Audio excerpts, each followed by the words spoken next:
दादांच्या अंत्यदर्शनासाठी महाराष्ट्रातल्या विविध ठिकाणून कार्यकर्ते आले होते. तसेच कार्यकर्ते पाथर्डीहून आलेत.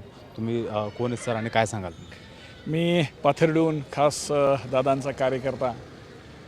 खूप म्हणजे आज खूप अशा आठवणी आहेत, पण दादासारखा एक सर्वसामान्याची जाण असणारा, सामाजिक, धार्मिक आणि राजकीय जाण असणारा असा माणूस महाराष्ट्रात पुन्हा होणे नाही.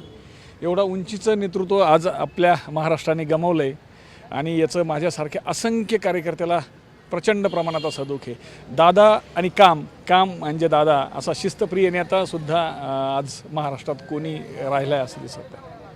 तुम्ही सुद्धा पण राजकारणामध्ये पंचायत समितीमध्ये आहेत. तर तुमचं आणि दादांचं असं काय कधी असं बॉन्डिंग झालं होतं काय? कधी विषय काम घेऊन गेलेत आणि दादांना ते 2007 साली आमचे तत्कालीन आमदार कैलासवासी राजू राजळे यांच्यामार्फत आम्ही दादाकडे काम घेऊन गेलो होतो आमच्या दुष्काळी भागासाठी.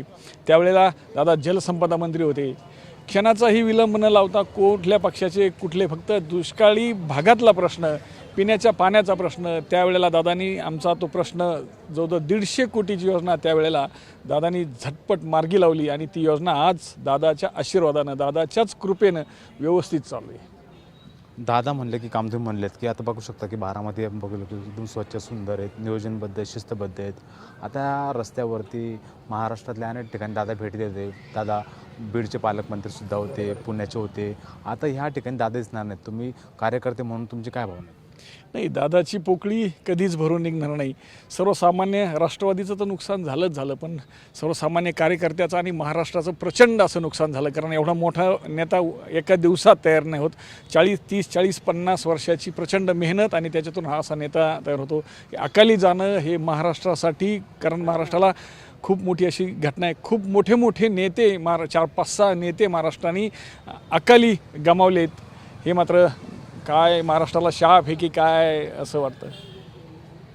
धन्यवाद सर. की दादांनी 150 कोटीची योजना दिली होती आणि ती योजना अजून पण दादांच्या आशीर्वादाने चालू आहे. दादांच्या अशा कामांच्या आणि केलेल्या विकास कामांच्या आठवणी, अशा असंख्य आठवणी घेऊन हे बारामतीमध्ये कार्यकर्ते आले होते. कॅमेरा पर्सन विशालसह मी हिरा ढाकणे, TV9 मराठी, बारामती.